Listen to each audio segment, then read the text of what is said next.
On the day the real daughter of the family entered the house, I was diagnosed with gastric cancer. As I was packing my luggage to leave home, my younger brother's sarcastic remarks came from behind me. Do you really have to go back to that slum where your biological mother lives? Are you deliberately trying to make yourself look miserable, and then waiting for us to feel sorry for you and beg you to come back? Well, good luck with that. I thought to myself, then I might as well just die. Just like in the novels, after the person who has always been misunderstood and hated dies, the people around her suddenly wake up to their mistakes. They have no way to make up for it and can only regret it for the rest of their lives. I moved back to the shabby old house where my real family lived, preparing to wait for death, but someone held my hand and said that I was her little sister. All you did was give up your room to my sister. Is that really a big deal, if you move out now? What will my sister think? Carl stood at the door of my bedroom, his voice full of impatience. She will definitely think that she forced you to leave. My sister is so reluctant to cause trouble for others. Aren't you just deliberately making her feel bad by doing this? I paused for a moment, didn't say anything, and continued packing my luggage. We had only known each other for a week, yet the real daughter of the family had quickly been accepted by this family. She was tall, beautiful, graceful, and had excellent grades. Even though she grew up in an ordinary family, she had become an extremely outstanding person. Compared with me, we were worlds apart. Forget it, do whatever you want. In the end, you'll still come crawling back crying. Carl seemed to think that the two sentences he had just said were already a form of persuasion to keep me. People who live in such a slum can't be from a decent family. You'd better not suck our blood and spend it on them. Our family has raised you with good food and accommodation for more than 10 years. We've already been more than kind enough. Okay, I nodded. The cancer diagnosis report was still in my school bag. The doctor was surprised that someone as young as me could get this kind of disease and told me to quickly contact my family to discuss the treatment plan. But my family wouldn't care. After all, I was the sinner of this family. When I was a child, while the nanny was taking a nap, Carl dragged me to go swing downstairs with him. On a whim, he played a prank and shook me off the swinging swing. I fell and got blood all over my arms and legs. I cried out in pain and ran home to find the nanny. When the nanny had urgently treated my wounds, we found that Carl was missing. He didn't come home until a day later, with tears all over his face and a burn on the back of his hand. He said that he had been taken away by a strange uncle. When the man got off the car to buy something halfway, he ran out of the car and finally managed to find his way home. The burn on the back of his hand was caused by the strange uncle, who was angry because he kept crying and burned him with a lighter. I will never forget the words my mother said when, after hugging her precious son who had been found safe and sound, she kicked me to the ground, picked me up, and pushed me again and again. If Carl had really been abducted, you wouldn't be able to atone for your sin even if you spent your whole life making up for it.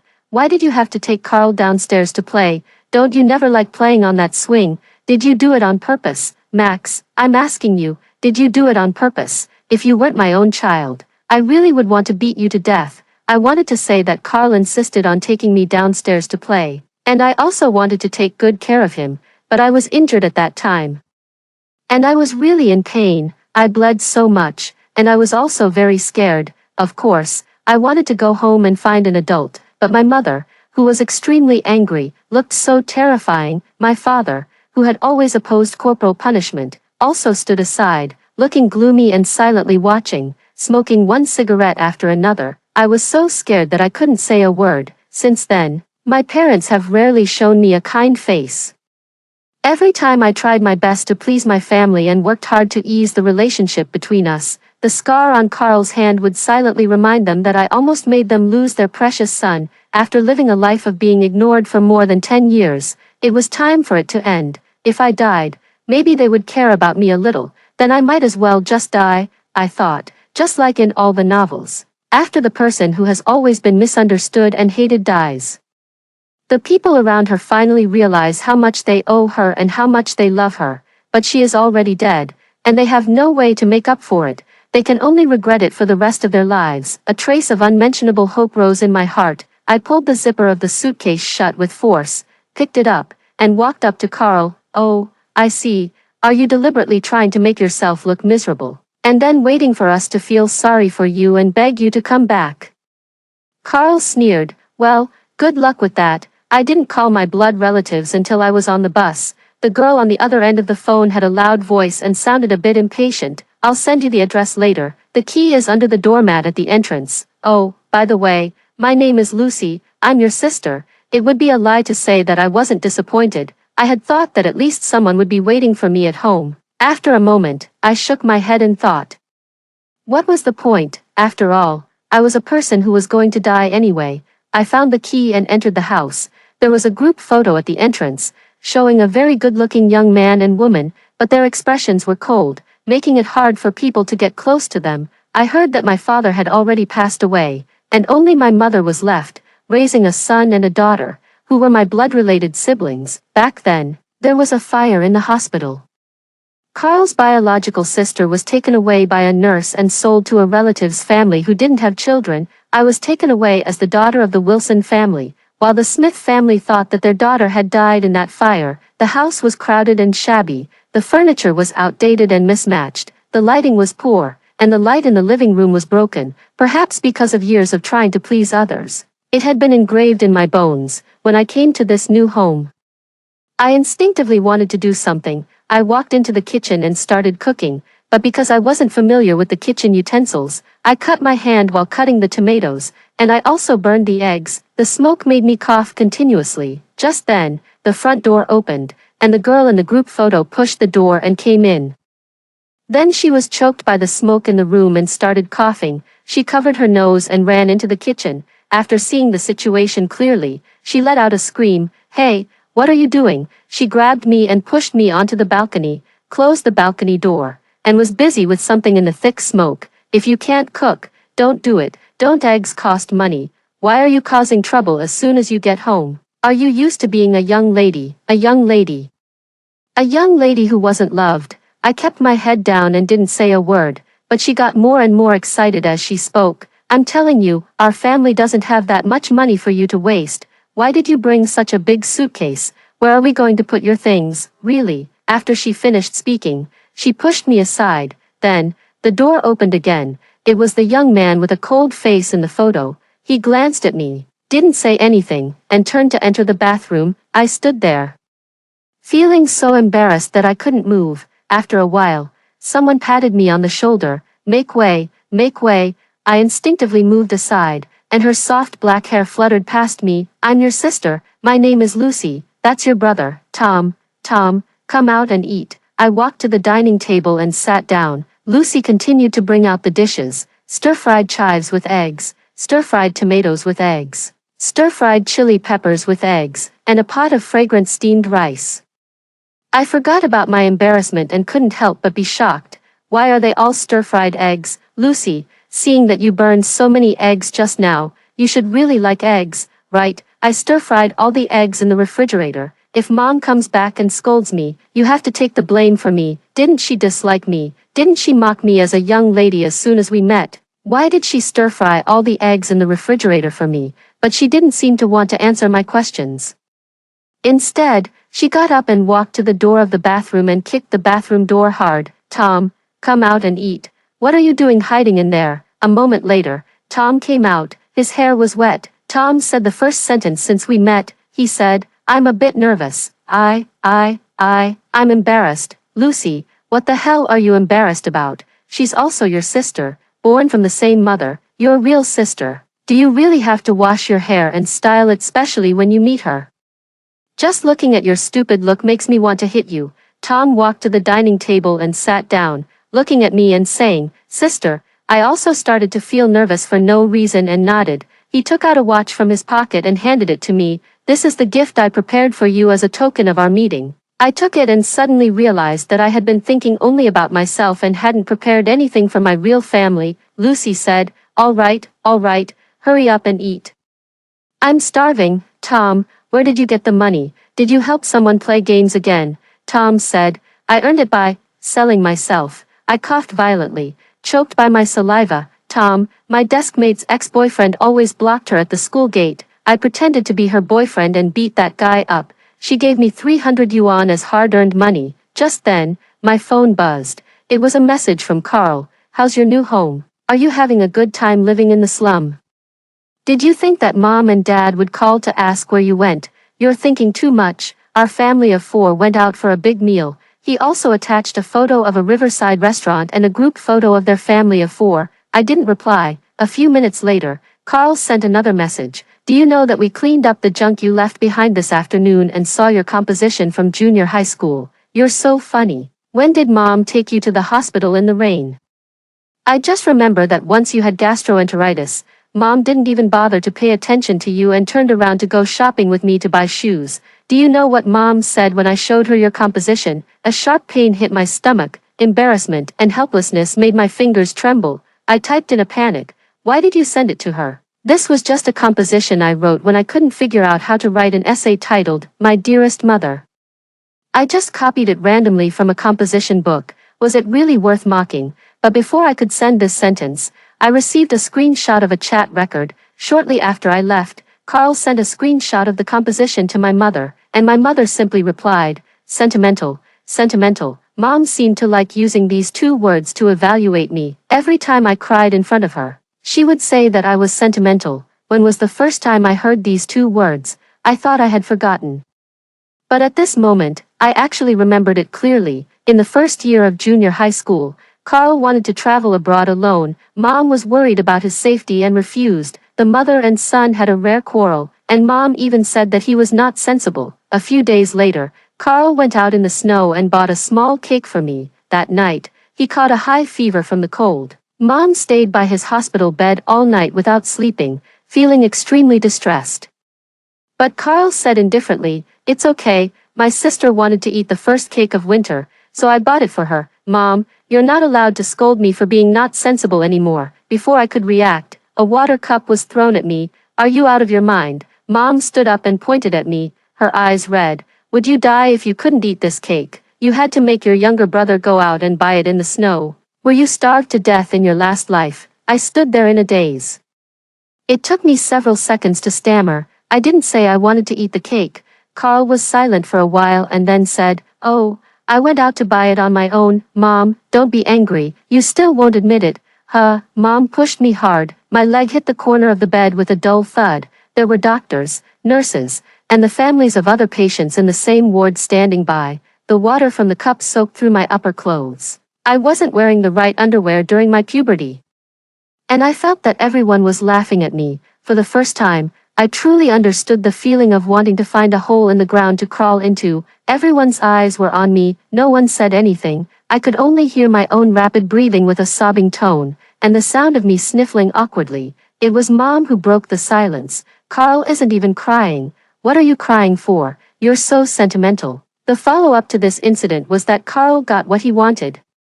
Dad felt sorry for him and took time off to take him on a trip to Europe, making his youth complete once again. The photo of him smiling in front of the aurora in Finland was still hanging in the most prominent place in the living room. On the first day of their trip, I was left at home and forced to eat a large strawberry cake. I couldn't stop even when I felt sick. Eat. I want to see you finish it. Eat your fill at once and cure your gluttony. Mom stood at the kitchen island counter, cutting the branches of the freshly cut flowers and giving orders. I looked at the cake in front of me and tried my best to hold back my tears. Why? I said. Why what? Why do you believe him and not me? Is he the only one who is your child? This was the first time I had the courage to ask this question. I really wanted to know the answer. Mom was just about to speak when the phone rang. She picked it up casually. Carl is airsick. How did that happen? Did he fly for too long? It's okay. I put some medicine in the medicine box. Look for it. It's right next to the suitcase. Feed the medicine to the child quickly. Has he taken it? Okay. Then postpone the trip for a day. Why would it be too late?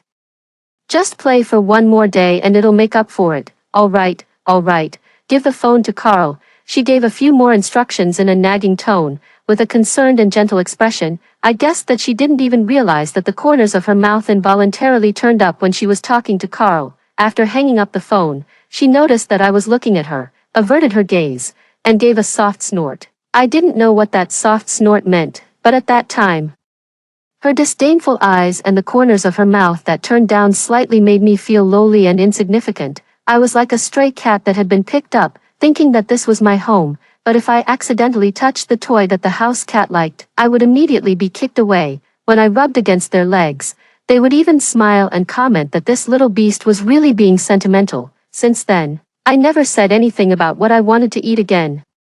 And I never ate cake again. I didn't know what I had done wrong, but since everyone treated me like this, it must be my fault, so I didn't deserve to feel wronged. The memory came to an abrupt end. A slender white hand slapped my phone onto the table. Don't play with your phone while eating, Lucy scolded me fiercely. You're so skinny and still don't eat properly. If you don't eat, Tom will gobble it all up. I looked up and saw that Tom had already wolfed down a bowl of rice, under my gaze.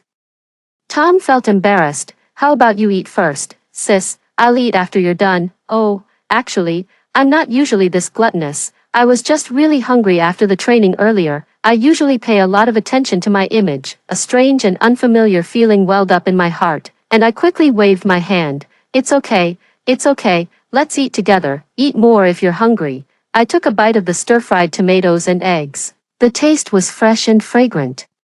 And paired with the soft and glutinous rice, it was incredibly delicious. Sis, I tentatively called out to Lucy, you really cook well. Thank you for your hard work. Oh, Lucy couldn't help but raise the corners of her mouth. It's still better having a younger sister. You have a sweet mouth. Unlike some people, I'm in a good mood today, sis, so I'll add another dish for you. What do you want to eat? Just say it. I suddenly realized that this was the first time in a long time that someone had asked me with a smile on their face and without any malice what I wanted to eat. I originally didn't want to trouble her, but when the words came to my lips, I just couldn't say them. I'm dying. Why can't I be willful just this once? I want to eat stir-fried lettuce with oyster sauce. That's easy. Just wait. Lucy got up and walked towards the kitchen. Soon, she brought a plate of stir-fried lettuce with oyster sauce to the table. I picked up a chopstick full of stir-fried lettuce with oyster sauce and put it in my mouth. Delicious, right? Lucy said. If it's delicious, eat more. Look at how skinny you are. TSK, you're like a little thin stick. I looked at my thin arms, lowered my head, and started eating vigorously. I blinked several times before holding back my tears. Lucy's bedroom was very small and filled with a lot of things. My arrival undoubtedly made it even more crowded. I heard that they didn't mean to make you leave. You insisted on leaving on your own, Lucy said as she was clearing out her things. Are you out of your mind? You gave up the life of a young lady and came here to suffer. I stood by the side, not daring to make a sound, and was nervous because I was afraid she would be unhappy. Thinking of that diagnosis sheet, my heart became calm. Anyway, I'm going to die soon. And I won't bother her for too long. Suddenly, something soft hit my face. I came back to my senses and took a closer look. It was a rose-colored little dragon plush toy from Jellycat. I don't have much money to prepare a welcome gift for you. This was a gift from a boy who was chasing me. I haven't touched it. It's brand new. I specially saved it for you, Lucy said. This is the condition of our home. Just get used to it. TSK, can't this dress of yours be washed in the washing machine? If you need to hand wash it, do it yourself. I'm not going to serve you. It's so troublesome. I stared blankly at the little dragon plush toy in front of me. You think I'm troublesome but still prepared a gift for me, I said hesitantly. Lucy snorted. What's wrong? Are you unhappy because no one went to pick you up? Who told you to come today? I went to work as a tutor to earn money, and Tom is an athlete and was called for training. Don't be petty. Didn't we all come back early to cook for you? It was almost 12 o'clock, and Mom still hadn't come back. Lucy said, don't wait anymore. She might be too tired and just slept in the store. She's been busy these 2 days, and I didn't tell her you were coming back today.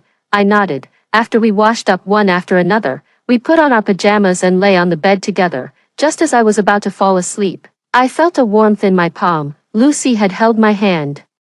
I really didn't expect to have a younger sister, she said. At that time, the hospital caught fire, and our parents thought you were dead. No one would believe this if it were told. It was indeed a very strange thing, but now I didn't have the mood to think about it. All my senses were focused on the hand she was holding. I didn't have any particularly close friends, and no one had ever been so intimate with me. So this is what it feels like to hold someone's hand. A girl's hand is warm and soft, making my heart feel warm and soft too. I'm sorry, I said. Suddenly there's one more person, causing you trouble. You know that too, young lady, Lucy snorted. After a moment, there was a hint of a smile in her voice. But having a younger sister is also nice. We can share clothes. Oh, forget it. Your clothes probably don't allow others to touch them, but it's still nice. There will be someone to scrub my back when I take a shower. No, I was a bit anxious. I didn't know if I wanted to prove that I wasn't stingy or if I wanted to make her happy. You can wear my clothes as you like. It doesn't matter. If you like my things, you can use them. So generous, Lucy yawned. I wanted to say that because you are my sister, you are my family. You made my favorite dishes and kept that plush toy which is a bit expensive for you as a gift for me, of course. I want to be generous to you, but I was too embarrassed to say it out loud. Lucy squeezed my hand tightly and said, "Okay, stop talking, go to sleep, young lady. Can you stop calling me that?" I felt a bit uncomfortable. All right, go to sleep, my little sister." A strange feeling welled up in my heart. I actually became someone's little sister like this. I didn't expect to meet my mom at the store. Mom opened a small restaurant, and the business was very booming. She often didn't want to go home when she was tired and would just stay in the store.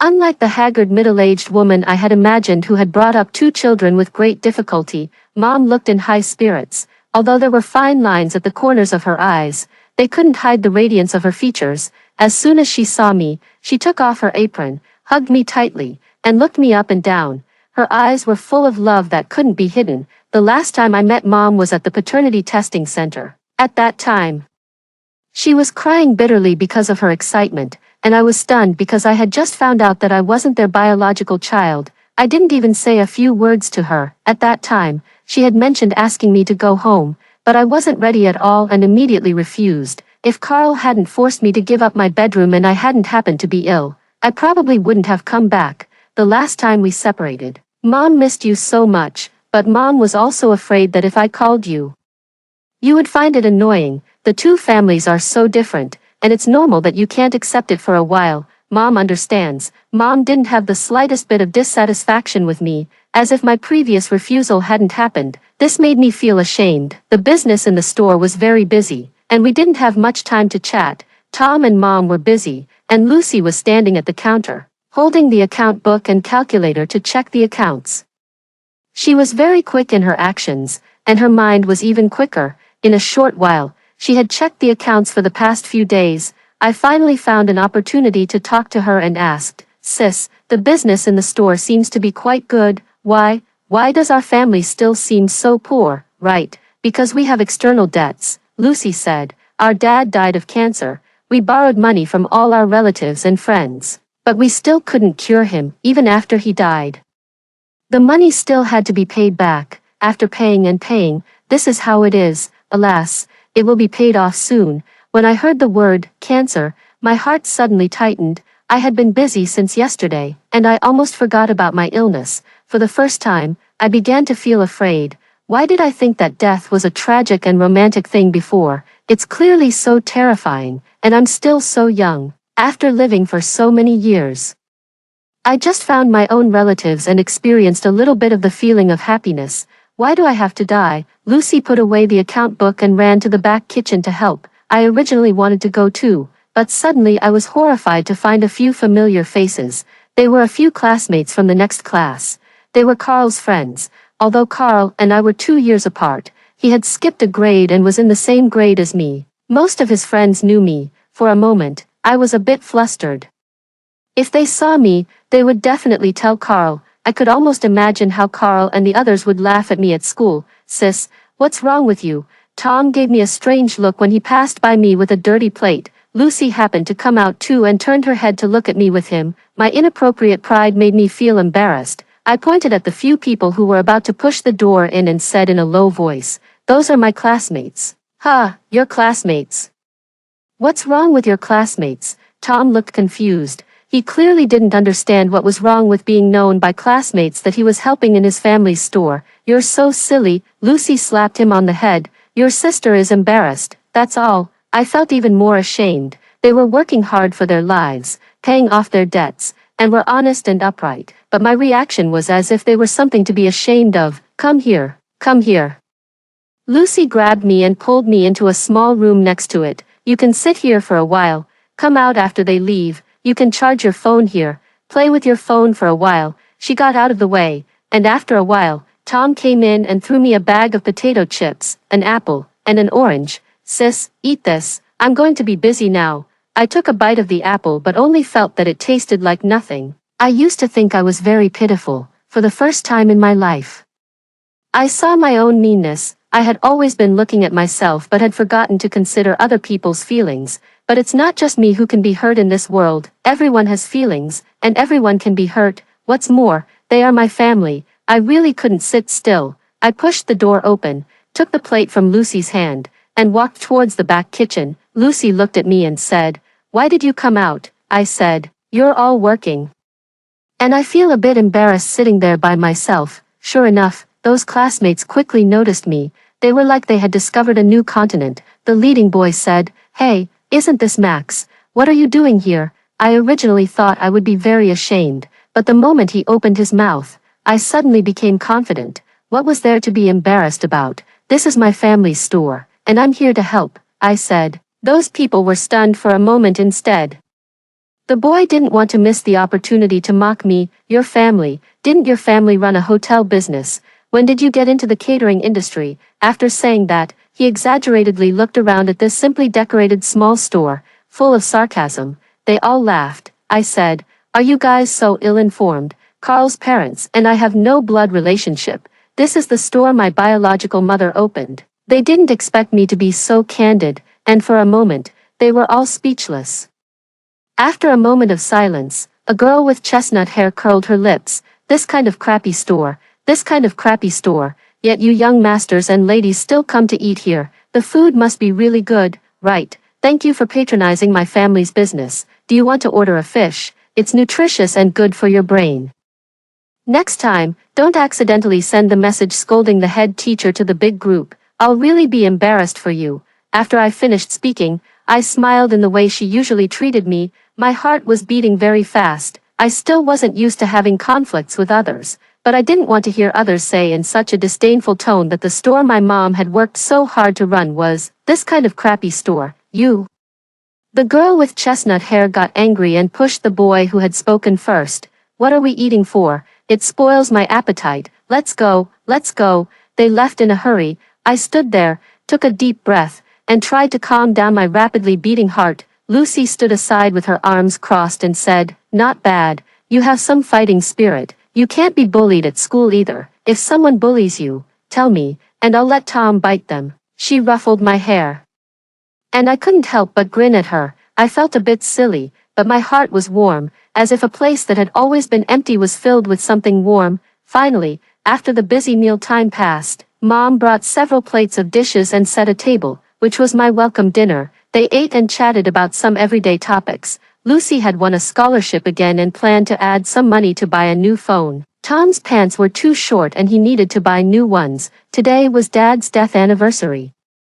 And they were going to prepare the things and go to the cemetery later. I couldn't join in the conversation and could only listen silently by the side. "Max, don't worry, your tuition for the next semester is definitely enough. Mom will prepare it in advance." Mom suddenly looked at me. I quickly said, "It's okay, I can transfer schools too. Anyway, it's the same for me wherever I study." This wasn't a lie. I believed that with my grades, I could get into a good school no matter where I studied. And I was sure I could finish the next semester. When they heard that I wanted to transfer schools, the three of them said in unison, "That won't do." Lucy said, "Your school is so good, it would be a pity to transfer schools." I was sick during the exam back then and missed getting in by 1 point. I still regret it now. "Tom, sis, how many points do you think I'm short of getting in?" Lucy rolled her eyes. "What are you talking about? Just looking at your silly look makes me want to slap you. Tutoring you once for your homework takes 3 years off my life. Tom, you have a prejudice against us athletes. You should reflect on yourself some more." Lucy raised her hand to signal him to shut up. "Eat your meal properly. Eat, eat. After eating, we'll go to sweep your father's grave and let him see you all," Mom said. We all nodded. Just then, the door was pushed open, and we all turned around to look. The person who came in was actually Carl.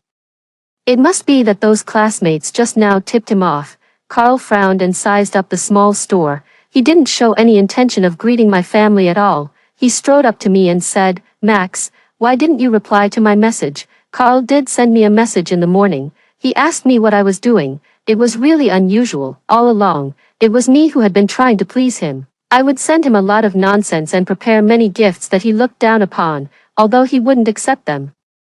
I seemed to have gotten used to doing that. I put down my chopsticks and said, "What do you want? Grandma is sick," Carl said loudly. "She was hospitalized this morning. Aren't you going to visit her?" I was stunned for a moment. The first memory that flashed into my mind was when I was 10 years old. After the New Year's Eve dinner, Grandma called out all the children, made them stand in a row, and gave out red envelopes one by one. When it was my turn, she paused, patted my hand, and then gave the red envelope to the child next to me.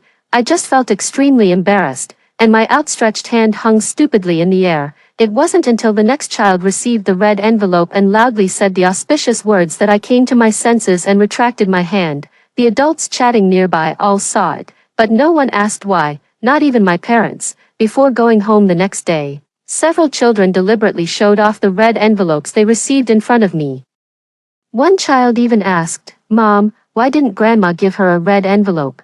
That relative patted her child on the shoulder, took him to the car, and smiled apologetically at my mom. My mom, with a cold face, grabbed me and pushed me into the car. It seemed like it was all my fault, but I still don't know why she didn't give me a red envelope.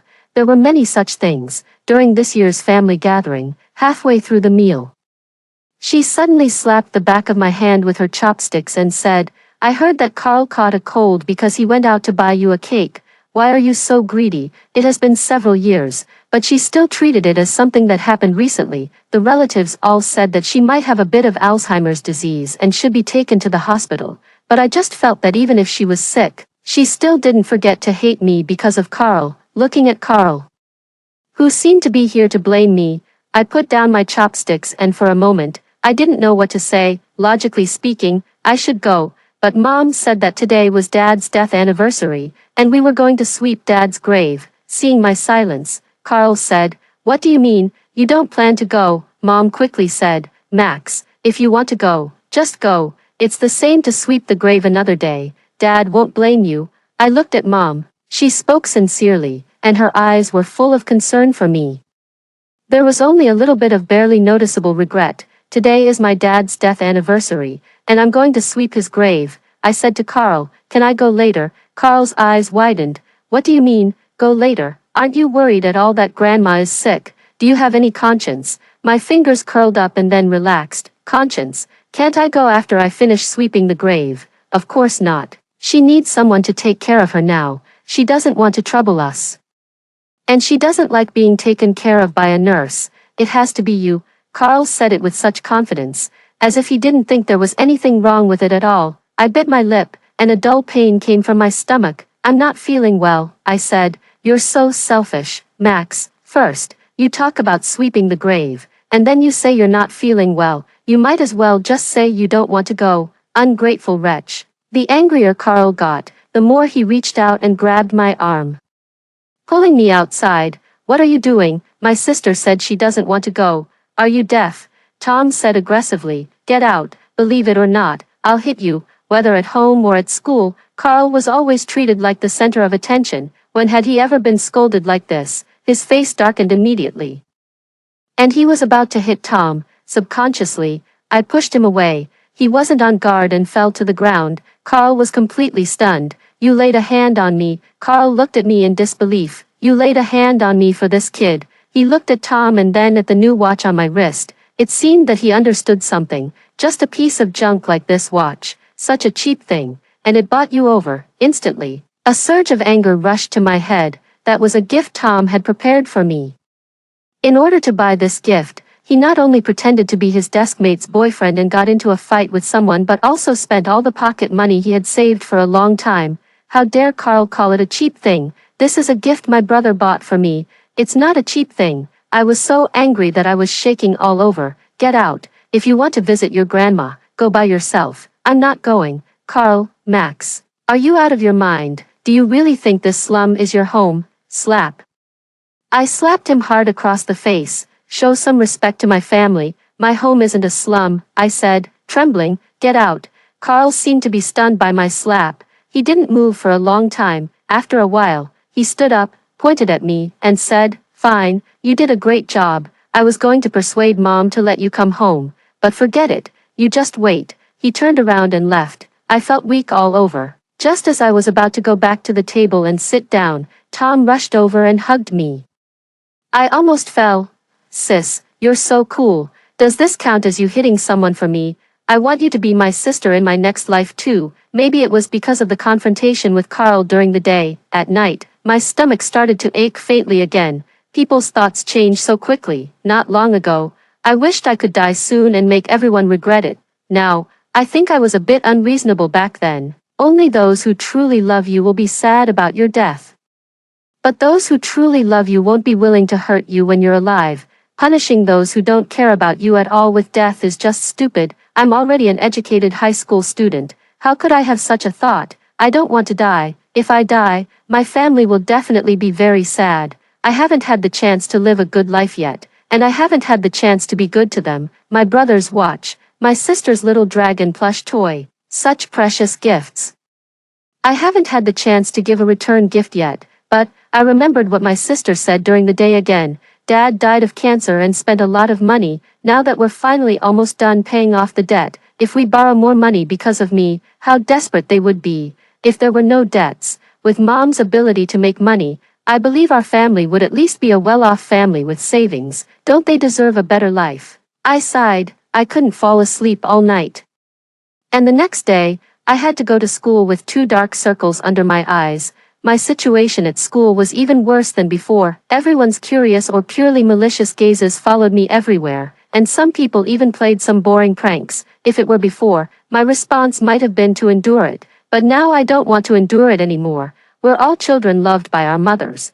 Why should I be bullied? After I kicked over a boy's stool and threw his school bag into the girls' restroom, he finally stopped throwing paper balls at me like a madman, although the price was that we were both punished by the teacher to stand for a whole class. After class, Carl passed by me. He gave me a gloomy look and then turned and left. I didn't have the energy to pay attention to him. After thinking about it all day, I vaguely felt that I couldn't hide such a big thing as being sick. I decided to try to tell Mom about my discomfort that night. Unexpectedly, when we were having dinner at night, the door of our house was knocked on. Someone came to demand the debt. I was fidgety as I had never seen such a scene before. Lucy held my hand, pulled me closer to her, and said in an unusually gentle tone, "It's okay, your sister is here, don't be afraid." Tom stood up and walked to the door with Mom. He stood beside Mom and negotiated with the debt collector together. The debt collector's voice gradually grew louder, and he looked a bit difficult to deal with. "Forget it, don't look."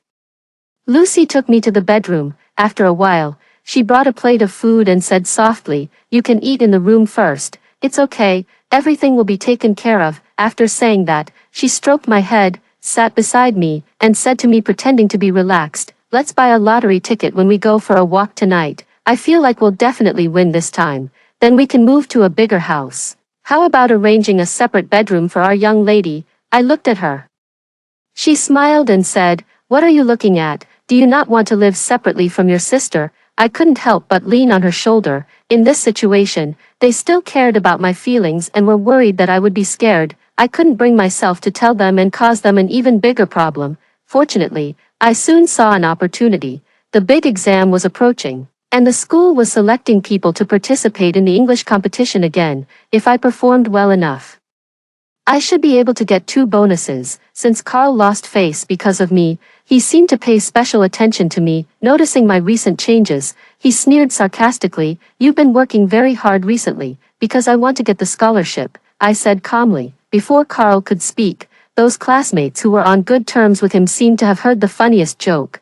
They whistled and clapped, and even posted a vote in the class group, asking everyone to vote on who would get the scholarship between me and several top students. I was the only one who voted for myself. The mocking voices in the group grew louder. The English teacher, who was also our homeroom teacher, was in the group. After seeing the message, he muted the class group and told everyone not to fool around. But before class, he walked up to my desk, knocked on it, and said, "It's a good thing to have ambition, but you still have to be down to earth.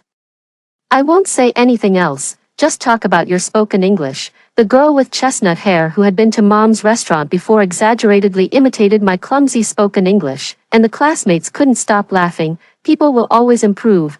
We shouldn't have prejudice against others, shouldn't we?" I enunciated clearly and pronounced the word standardly. Then I looked at the teacher sincerely. The teacher was silent for several seconds before saying, "Yes. We really shouldn't have prejudice against others. You've made great progress. It's good, very good." That girl looked at me with a stunned expression. I turned my head to look at her and gave a fake smile. I was able to get into this school not by luck. But I had to pretend that I was lucky in the high school entrance examination. I couldn't outshine Carl usually, otherwise Carl would be unhappy. In the following exams, I ranked among the top in all of them. At first, some people said that I must have cheated, and the teacher also had doubts, but since the surveillance didn't find any abnormalities, the teacher frequently asked me to go to the front of the class to explain the questions. I had a clear train of thought and accurate expression. And I never messed up. Gradually, the attitude of my classmates towards me also began to change. Even the top students who had always been very aloof before began to take the initiative to discuss questions with me, and I also had a few more friends around me. Some people who were close to Carl also spread some gossip, saying that my previous poor performance was all because Carl was jealous and my parents were biased. I hid my abilities in order not to be scolded. Now that I'm no longer their child, there's no need to pretend anymore. When the rumor was spreading more and more widely, I received a call from my adoptive mother. After answering the phone, she said, "Your grandma is critically ill." I was silent and didn't know what to say for a moment. I don't know if she's confused or what, but she told me that when Carl was a child, he wasn't abducted, he just stayed at her place for a day. The injury on Carl's hand was caused by him playing with fire himself. I raised my head in. She also said that Carl told her that it was Carl who insisted on taking you downstairs to play on the swing. After he hurt you, he was too afraid to go home and ran to her place to hide. She didn't want Carl to be scolded, so she taught him to lie and has been helping Carl hide it all the time. What do you think? Could this be true? Could it be true? Of course it was true. This was the only answer that made sense. Otherwise, how could such a young child have been abducted, run away by himself, and then found his way home? So all these years, every time this matter was brought up and Grandma was scolding me for being bad-hearted since I was a child, what was she thinking in her heart? Why did my adoptive mother ask me this? What answer did she want to hear? After a long silence, I said, "Who knows? Maybe she's confused because of her illness, if there's nothing else." I'll hang up now. I'm a bit busy with my studies recently and probably won't be able to find the time to go to the hospital. Wait a minute, my adoptive mother quickly said, "Aren't you about to have a birthday? How about going to the restaurant we went to when Carl had his birthday before? The cakes there are quite delicious. I've never eaten cake. I'll throw up if I eat it because I find it disgusting. You know that, right?" I said softly. "Max, listen to me," before she could finish. I hung up the phone, because I won a place in the foreign language competition and have also been performing remarkably well recently. The school specially arranged for me to give a speech on the open day to share my experiences. My mom was overjoyed when she found out and specifically planned to close the store for a day to come, but I wanted to secretly go to the hospital on this day. After much persuasion, I managed to convince her not to put aside her own business, so she didn't come. There were a lot of parents who came today. My adoptive mother also came. She looked elegant and decent, like a noble woman who had never been touched by hardships. I used to think that a mother's love was something out of reach. I had to work extremely hard just to touch a bit of its edge. But now I know it's not like that. I don't have to do anything. Even if I do something wrong, my mom won't be angry with me. Mom always looks at me with a smile, touches my face, praises me for being good-looking, smart, and sensible, asks me what I like to eat, and then cooks it for me. Seeing that I treasure that little dragon plush toy so much, she will also find time to make small clothes and hats for the toy and place it neatly in my bed. If I hadn't been switched at birth, I wouldn't have had to copy essays about a mother's love from composition books and then be criticized for being melodramatic. I have plenty of material to write about. Every day is evidence that I have been loved.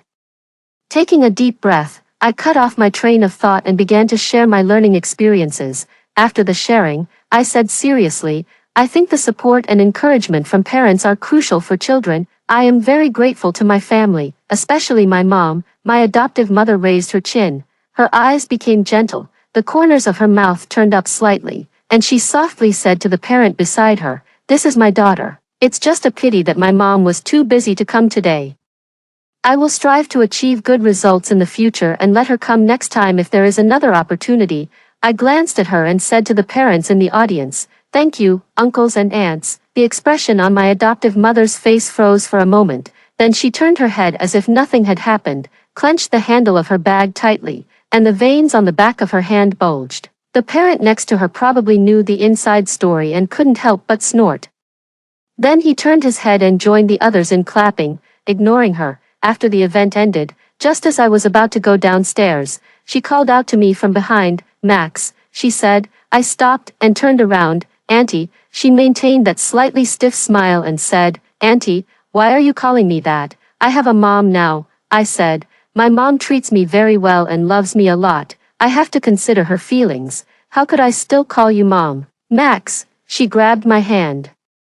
"Are you still angry with mom regarding the cake incident?" I asked Carl that day. Carl said he couldn't remember clearly either. It's possible that he really remembered wrongly. "What's your purpose?" "Purpose?" She was taken aback. "What purpose? The last time you talked to me in a kind manner was probably when you wanted to sell the piano." She was stunned. At that time, she suddenly changed her usual attitude.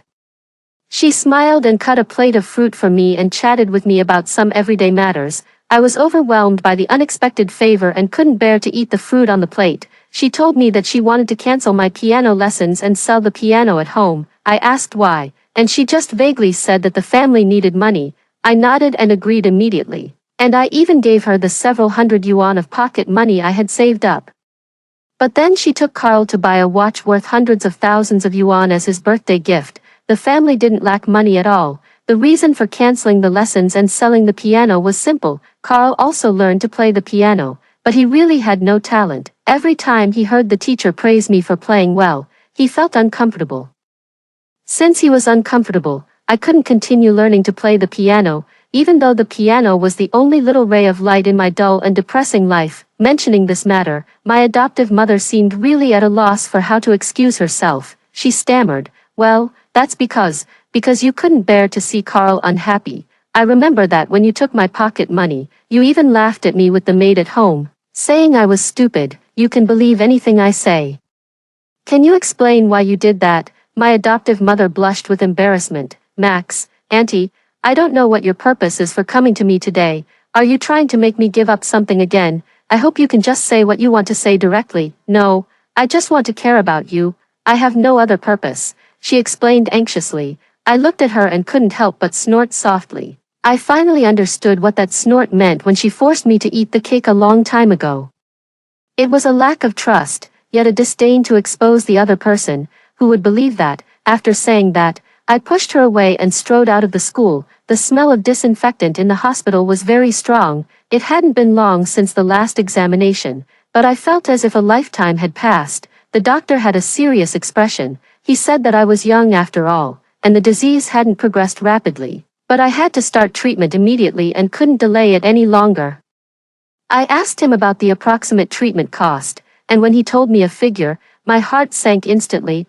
I was in a state of confusion. When I got home, I found that Lucy and Tom were both there. They both had rather strange expressions on their faces. As soon as I entered the door, Lucy walked over and said with unusual seriousness, "I have something important to tell you."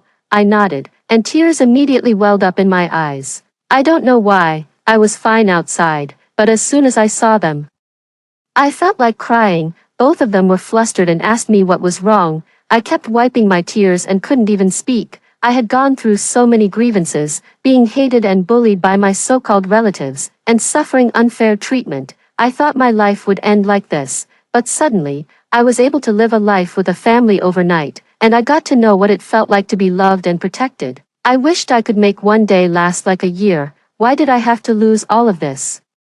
Suddenly, Tom let out a scream. "What's this?" He shook the piece of paper in his hand vigorously. It was the examination report I had put in my school bag. Lucy leaned over to take a look, and both of their faces turned pale. After a while, Lucy walked over, hugged me, and said in a weak voice, "Don't cry, baby, don't cry.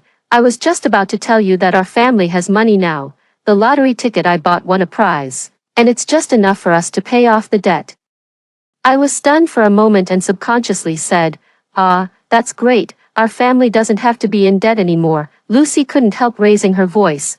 What are you talking about? Of course, we'll take you to see a doctor first. She seemed to be angry with me, but also worried about me. She patted my back heavily. I said, why did I finally win the lottery today after buying it for so long? She said, it turns out it was meant for you. I couldn't hold it in any longer. I hugged her, my shoulders heaving as I sobbed. I'm so scared, sis. I don't want to be so selfish and drag you down either, but I really don't want to die, sis. I don't want to die. I haven't lived enough. You've been so good to me. I've never been this happy before. I really don't want to die. I'm reluctant to leave. I'm so scared, sis. Will I die? I felt the warmth of Lucy's tears on my neck. Of course not, she said, trembling but firmly. Even if we have to sell everything we have, we will cure you.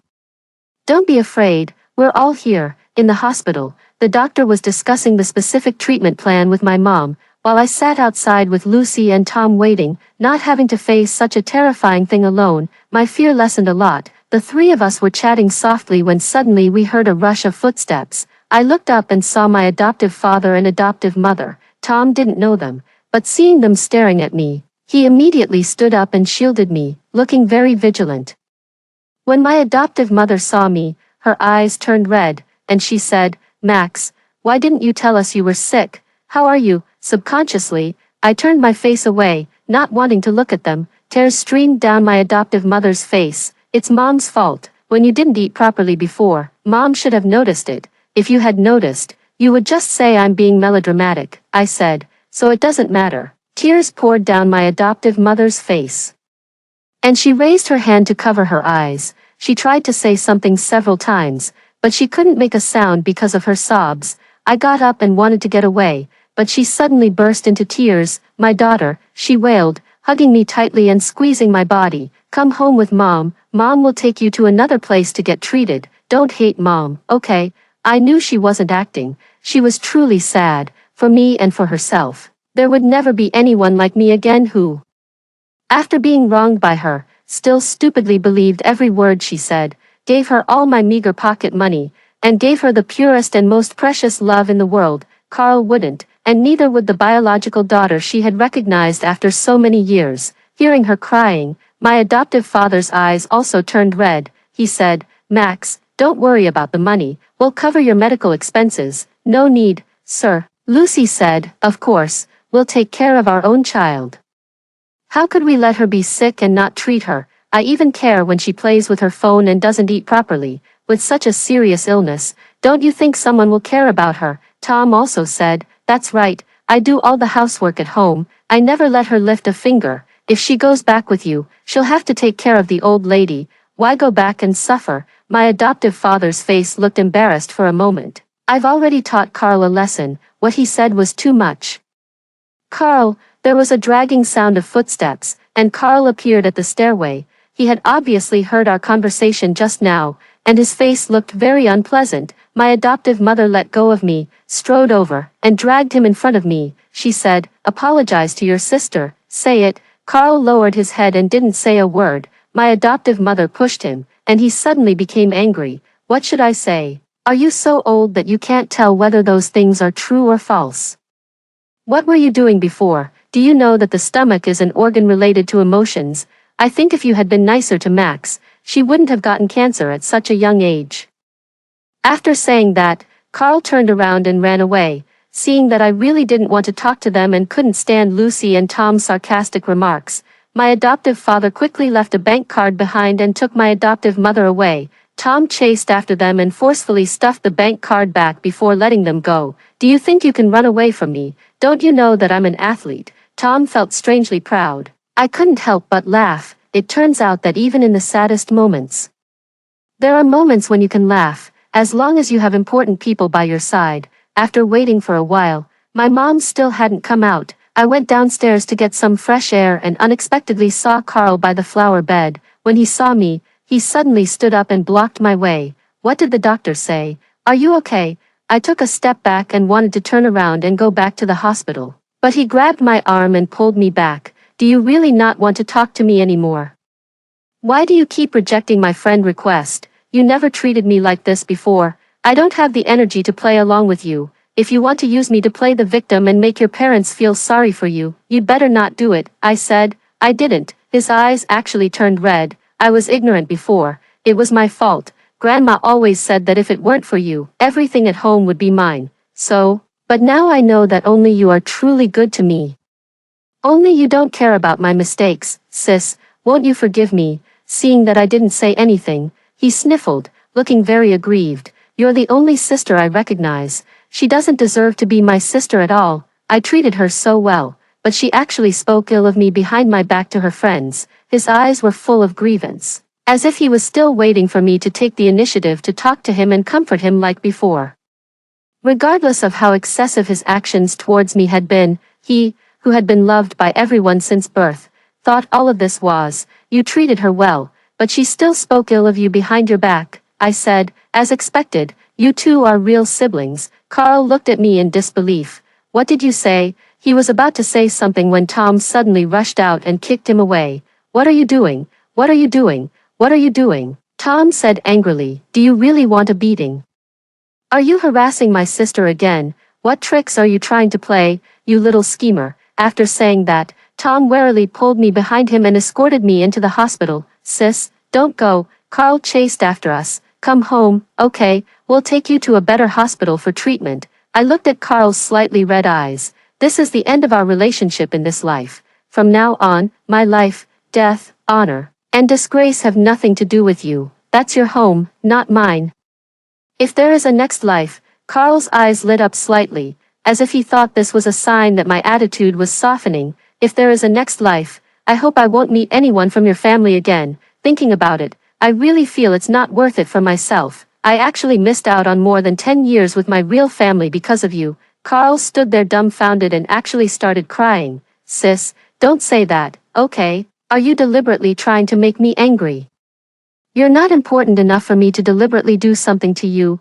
I'm not in the mood for that. After saying that, I turned around and went back to the hospital with Tom, not looking at Carl again. Everything went smoothly, and time passed day by day until it was the day before the first surgery. I leaned against the hospital bed. Lucy and Mom were standing aside talking to the doctor, and Tom was sitting by my bedside, crying his eyes out as if he were a fountain of tears. I said, Brother, stop crying. The doctor said that with the surgery at my stage, the success rate is very high, and the prognosis is also good. I'm not even crying. What are you crying for? Tom had tears streaming down his face. He slowly blew a snot bubble and choked out. A man doesn't shed tears easily. It's just that he hasn't reached the saddest moment yet. I failed to hold back my laughter and almost burst out laughing. Fortunately, Tom didn't notice. I lowered my head, patted his head, and said, Be strong, athlete. Wow. Tom hugged me and wailed. I really didn't mean to cry, but when I see you like this, I just can't help it. Sis, you have to be strong. You're such an embarrassment. Your sister is 10,000 times stronger than you. Lucy pushed him towards the door. Get out and wash the snot off your face before you come back. Tom left the ward in a fragile state. Lucy and Mom sat by my bedside together and looked at me. Mom looked a bit haggard, but she still kept herself clean. She also handled all the matters related to the store and the hospital properly. She had a long heart-to-heart talk with me, told me about her experiences over the years, and encouraged me to be brave. She said that all the bad things would pass. As long as we weren't intimidated, we would become stronger and stronger. Mom is amazing, I thought to myself, so I can't be afraid or weak either, because I'm her daughter. My adoptive parents came a few more times later, and it was Mom who persuaded them to leave. She told me that Carl had been very depressed recently, because of what his grandma said when she was muddled. His reputation among the relatives had plummeted. Somehow, this matter spread to the school. Some people knew that I had taken a long leave of absence due to illness and wrote a lot about these things on the forum. Carl was severely criticized online and was also ostracized in real life. He was in a low mood and even stopped going to school. His grandma was really ill this time. She was bedridden and couldn't take care of herself. Her mind was also confused. She often thought that someone was trying to harm her and stayed up all night, making the whole family really exhausted. When Mom told me all this, I didn't feel the joy of getting revenge, because what I had experienced was something that no one else could truly understand. I also didn't think that their bad situation meant that I was doing well. There is only one reason why I'm doing well, and that is because I'm home. Thinking of this, I opened my mouth and said, I'm sorry. Lucy asked, what are you sorry for? I've caused you trouble. Lucy held my hand. After a moment of silence, she said, we're family. Between family members, we don't say such things. I blinked hard to hold back the tears in my eyes and nodded. Okay, the time is almost up. It's time to get ready for the surgery, Lucy said. We'll wait for you to come out. Come on, I nodded solemnly. Before entering the operating room, I looked back at them again. Lucy waved her hand and said softly, go ahead, love you. I felt that my heart, which had been wandering for a long time, finally settled down. As if a seed had finally taken root in the soil. Some people are a bit unlucky and are assigned bad family members by fate, while some people are luckier and are given really good family members. So even though I've had some bad experiences, I don't think I'm unlucky. I think I'm very lucky, extremely lucky. I'm never alone. There are people who love me, and I also have people I love. Heaven will give us blessings and bestow upon us some small miracles between family members. We don't need to say sorry, just saying love is enough. Okay, wait for me to come out, I said. Love you all. After hearing the story above, what are your thoughts? Feel free to share your opinions in the comments section.